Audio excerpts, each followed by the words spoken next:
की थी कि छोटे बच्चों का ध्यान कैसे रखें और उनको लेकर आगे कैसे बढ़ें, थोड़े और बड़े हो जाएं, यानी 5th स्टैंडर्ड या 5वीं क्लास के बाद उनका लालन पालन या उनकी देखभाल कैसे करें, उनको कैसे आगे बढ़ाएं।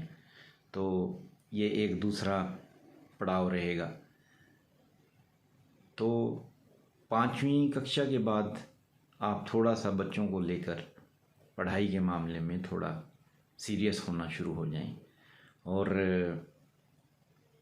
ध्यान रखें कि पढ़ाई के साथ साथ उसमें संस्कार,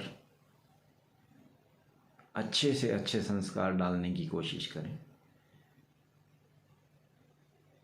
क्योंकि अल्टीमेटली जो संस्कार आप उसमें डालेंगे वही जीवन भर एक खाद की तरह, या कहो कि एक पोषक तत्व की तरह आपके बच्चे में काम करेंगे। तो मैं एक स्कूल के एपिसोड से ये वीडियो शुरू करना चाहूँगा कि मैं एक बार एक स्कूल में गया था अपने ही बच्चों के एडमिशन के लिए। तो वहाँ पर एक मेन एंट्री गेट पर ही लिखा हुआ था कि आप ये मत सोचें कि आप अपने बच्चों के लिए क्या छोड़ कर जा रहे हो, आप इस बात की चिंता करना कि आप उनके अंदर क्या छोड़ कर जा रहे हो, वही काम करेगा। तो यही कटु सत्य है और यही अमृत वचन है जो बच्चों के लिए बहुत ज़रूरी है। तो सबसे पहले मैं चाहूँगा कि आप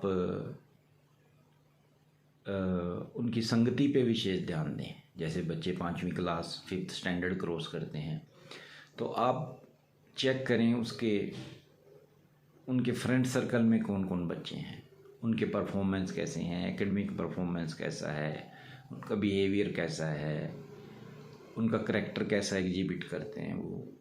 तो ये चीज़ें आप देखना शुरू करें और ऑब्जर्व करें। आप देखें कि उससे पूछें कि कौन कौन बच्चे अच्छे हैं, आप कौन कौन बच्चों को लाइक करते हो। वो आपको 5 नाम बताएगा, बोलो नाम बतलाओ। वो बोलेगा रमेश, सुरेश, दिनेश, राम। तो उसी से पूछो कि आप राम को क्यों लाइक करते हो।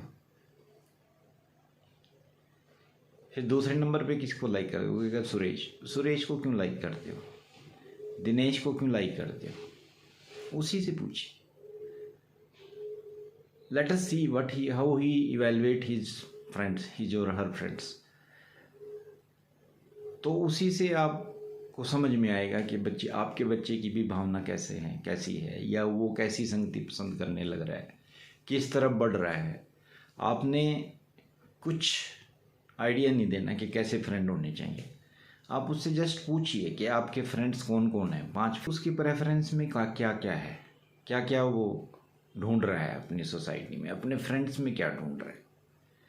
फिर धीरे से आप पहचानिए कि उन 5 में से कौन उसका अच्छा फ्रेंड होना चाहिए। एक आप फिर सजेशन दे सकते हो कि मेरे आपके सब दोस्तों में ये कुछ दोस्त ज़्यादा अच्छा लगा, एक दिन इससे मिलेंगे, या इन 2 फ्रेंड से आपसे ज़रूर मिलेंगे। आप मिलाओ कभी, आप उनको घर लेके आओ, या हम स्कूल में जाके उनसे मिलेंगे। आप चेक करो, उनसे बात करो। पेरेंट टीचर मीटिंग में भी जाओ, तब भी उन बच्चों के बारे में बात करो टीचर से भी कि वो कैसा, ये इसके फ्रेंड्स हैं, इनका परफॉर्मेंस कैसा है। तो आप ध्यान रखिए कि यहाँ से आपको अपने बच्चों को एक अच्छी संगत देना शुरू करना है। उसकी बेंच सीटिंग कहाँ पे है, कैसे बच्चों के साथ बेंच शेयर कर रहा है। और ये चीज़ें देखते देखते आप ये चीज़ का ध्यान रखना कि आप कभी अब ये समय रहेगा जब आप कंपैरिजन भी करना बच्चों का अपने शुरू कर देंगे कि बेटा देखो दिनेश कितना अच्छा है, रमेश कितना अच्छा है, उसके कितने नंबर आते हैं, वो कितने साफ कपड़े पहनता है, खेलता भी है। ऐसे मतलब यदि आप ऐसे कंपैरिजन करेंगे तो फिर उसको एक गलत डायरेक्शन में, गलत दिशा में आप लेकर जा रहे हो। इससे वो जजमेंटल बनेगा। आपको उसको जजमेंटल नहीं बनाना है, दूसरों के प्रति जजमेंटल नहीं बनाना है। आपको उसकी पर्सनैलिटी कैसे डेवलप हो, वो कैसे शार्प हो, वो कैसे अच्छे गुण डेवलप करे, वो उसको सिखाएं। एक कल्चर उसको दें, उसको बतलाओ कि देखो नंबर अच्छे आना एक अच्छी बात है, खेलना उससे भी बढ़िया बात है, और दोनों का कम्बिनेशन और अच्छी बात है। समय पर उठना बहुत अच्छी बात है, समय पर तैयार होकर जाना बहुत अच्छी बात है, एग्ज़ाम के लिए पहले से प्रिपेयर करते रहो वो बहुत अच्छी बात है, डेली का काम डेली स्कूल में से आके घर पे फिनिश करो वो बहुत अच्छी बात है। उसको समझाओ कि यदि आपने एक दिन का काम पूरा नहीं किया स्कूल से आके, तो यदि एक दिन का मिस हो गया तो दूसरे दिन में तो फिर आपका 2 दिन का काम हो जाएगा। तो फिर आप 2 दिन, जब एक दिन का काम नहीं हुआ तो 2 दिन का कैसे होगा, और फिर दूसरे दिन का भी यदि आपने मिस कर दिया तो फिर आपका 3 दिन का काम हो गया। तो फिर आप 3 दिन का काम कैसे करोगे? ऐसे बढ़ते बढ़ते it will be accumulation of lot of work, it will be very hard to complete. ये बहुत सारा काम बढ़ जाएगा जिसको ख़त्म करना बहुत मुश्किल हो जाएगा। तो आप अपना काम डेली का डेली करिए, आप अपने अच्छे दोस्तों में रहें, वो कैसे काम करते हैं वो उनको फॉलो करें और अच्छे गुण धारण करें, उसके साथ साथ आप आगे बढ़ें। एक और बात हमने देखी है कि जनरली परिवारों में क्या होता है कि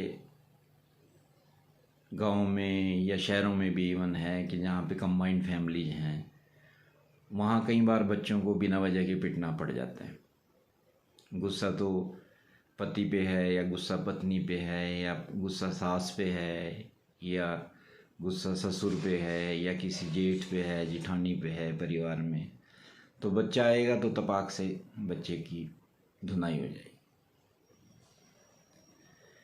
तो इस चीज़ का ध्यान करें कि किसी और का गुस्सा बच्चों में न उतारें, इससे आप उनको बहुत ज़्यादा डैमेज कर देंगे। एक घटना मैं आपको सुनाता हूँ कि एक कपल एक नई कार लेके आया, तो उसने कार पार्किंग में खड़ी की और ऊपर आ गया। बच्चा अभी 4th 5th स्टैंडर्ड में ही था, ज़्यादा बड़ा नहीं था। तो बच्चों के साथ खेल रहा था, अपने बच्चों को गाड़ी दिखा रहा था, तो कुछ वो कार पे लिख के आ गया और बच्चों ने नोटिस कर दिया और सारे बच्चे खेलते हुए ऊपर आया आगे और उसकी मम्मी पापा को शिकायत कर कि अंकल इसने जो है आपकी गाड़ी पे कुछ लिख दिया, स्क्रैच कर दिया, स्क्रैच मार दिया बहुत सारा। तो पापा को बहुत गुस्सा आया, हो सकता है किसी और बात पे गुस्सा आ रहा हो।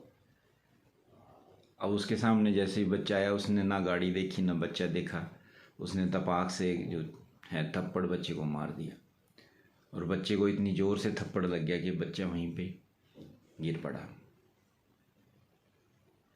और ऑलमोस्ट अनकॉन्शियस हो गया। ये घटना मैंने कहीं पढ़ी है, मेरे को पता नहीं सच्चाई क्या है। तो उसको हॉस्पिटल ले जाया गया और हॉस्पिटल ले जाके डॉक्टर को जब दिखाया तो डॉक्टर ने बोला कि आई एम सॉरी, लगता है इसके कान का पर्दा ऑलमोस्ट काफ़ी डैमेज हो गया और it can be a permanent loss of hearing, और ये इसको जीवन भर जो है इसको इस कान से शायद कम सुनाई देगा या ना भी सुनाई दे सकता। तो घर बच्चे को लाया गया तो बाप को बहुत अफसोस था, माँ को भी बहुत अफसोस था, और फिर फादर ने जाके देखा गाड़ी पे कि मैं देखूं मेरे बेटे ने स्क्रैच क्या किया था, क्या लगाया था। उसके दोस्तों को लेके गया, वहाँ देखा बच्चे ने एक आयरन की किसी चीज़ से उस पर लिखा हुआ था I love you papa. That was very sad moment for his father. So बच्चों का प्यार क्या है, सेंटिमेंट्स क्या हैं, उनको आप समझिए, वो आपसे बहुत प्यार करते हैं, उनको आपके बहुत प्यार की ज़रूरत है। आपके किसी और गुस्से का असर उनके ऊपर नहीं आना चाहिए, ये आप ध्यान रखें। इस वीडियो में मैं इतना ही चर्चा करूँगा, इसके बाद आगे की बात नहीं नेक्स्ट वीडियो में करूँगा। अपना ध्यान रखिए, अपने परिवार का ध्यान रखिए, बच्चों का ध्यान रखिए। धन्यवाद।